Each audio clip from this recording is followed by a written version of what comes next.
Hello everybody, it's Anna. Welcome back to my booktube channel. I know I have been gone for far too long. I have been neglecting this channel. I'm really sorry about that. I will try and post as frequently as I can. Life has just been crazy busy and work is ridiculous.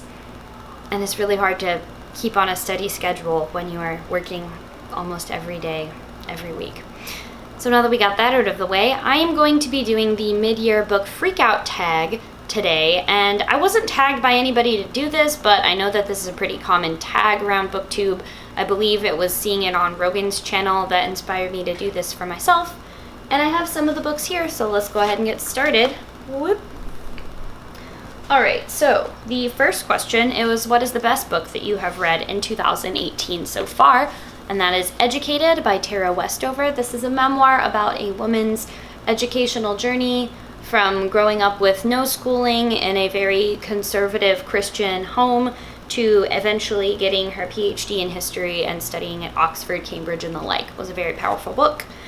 The best sequel that I read this year, which is the second question, was Thunderhead by Neal Shusterman. I read this way back in January at the beginning of the year. I actually didn't think I had read this year because it's been so long.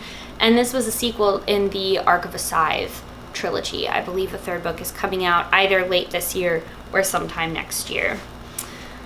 My most anticipated new release of 2018 that I haven't read yet is Spinning Silver to Naomi Novik, which I believe is loosely tied with her Uprooted story. This I haven't read because I literally just bought it yesterday, but is what I'm going to go pick up after I finish working on this video.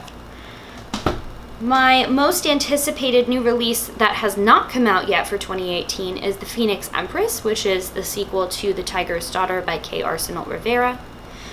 But the biggest disappointment this year was The Glass Spare by Lauren DeStefano. I already had like an entire ranty video that I made about how annoying this book was and how much I hated it, so you can go watch that if you feel so inclined to hear me spill some salt. The biggest surprise that I read this year was actually a graphic novel. It was the Clue graphic novel, which is based off of the classic board game and kind of the movie to an extent, but I think that it took like an already good pre-existing like game and storytelling universe and dealt with it in a really surprising, interesting way. So if you are at all a fan of whodunits or just Clue in general, yeah, would recommend. Okie doke. Oh, my favorite new to me author is K. Arsenault Rivera, who wrote The Tiger's Daughter, and I will be talking about that more in this video soon. My newest fictional crush, I don't have a new one because my heart is still loyal and true to Matthias Helvar, my one and only, from the Six of Crows duology by Leigh Bardugo. Love you, Maya. Okay, my newest favorite characters are Shizuka and Shefali from The Tiger's Daughter, and Evelyn Hugo from The Seven Husbands of Evelyn Hugo. Next up is what book made you cry and what book made you happy this year. This is actually the same book to answer both of those questions, and that is The Prince and the Dressmaker by Jen Wang, which was amazing, and I read in one sitting, and I cried on my couch reading it the night before going to Emerald City Comic Con. So cute. Favorite book to movie adaptation this year? I haven't really seen too many because I'm not counting things that are like comic book movies, and that's most of what I've gone to see in theaters, but it would have to be Love, Simon, which is adapted from Simon vs. the Homo Sapiens Agenda by Becky Albertalli. My favorite video that I have made this year was my LGBTQIA+ tag, which I will link somewhere if you want to go watch that. I think that one was the most fun to make, and I think it was, yeah, I really appreciated the response that I got when I filmed that. The most beautiful book you have purchased or received this year, the award goes to Monstrous, Volume 1 and 2, written by Marjorie Liu and illustrated by Sana Takeda. This book series artwork is absolutely incredible. I was fortunate enough to get to meet Marjorie Liu, who came to my work and actually signed the Volume 2 for me, which was really nice, but the artwork is bae.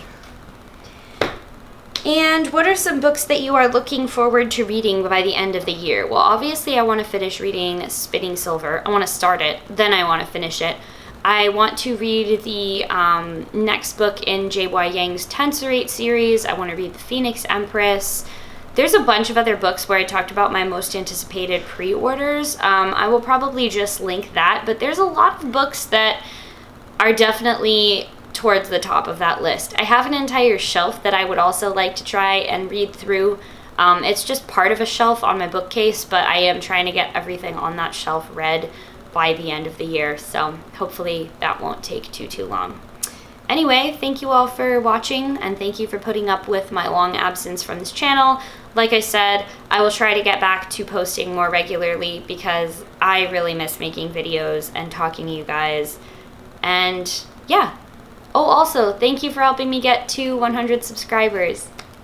It feels like a big milestone, and that's because it is, and I really appreciate that, and I appreciate each and every one of you who are watching this. Thank you all so much, and I will see you in the next one. Bye.